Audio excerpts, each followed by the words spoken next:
At the beginning of the 5th season, all the writers got together at Seth's house at the beginning for a day or two to just come up with story ideas. We're trying to figure out what would be a story that would be worthy of this milestone in the life of the series. And David Goodman threw out this idea of Stewie actually killing Lois. Stewie, why don't you play in the other room? Why don't you burn in hell? This goes back to the pilot of Family Guy and the character of Stewie trying to kill his mother, and the idea that he actually succeeds and kills her as a 100th episode seemed like a natural idea. And now, you contemptible harpy, I shall end your oppressive reign of matriarchal tyranny.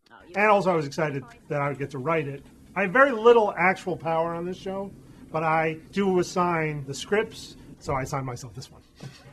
It does say written by David Goodman on the 100th, which is incredibly misleading. I mean, left to his own devices, and we probably would have come back with a couple of scratches on a Stickum pad or something.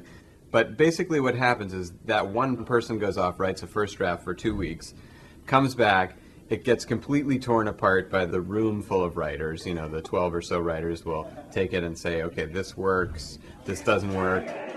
Well, David Goodman came up to me when I got this script, and he said, John, this is the 100th episode of Family Guy. It's a really important episode. I wrote it, and if you screw it up, I swear to God, I will kill you and your family. And so there was that pressure.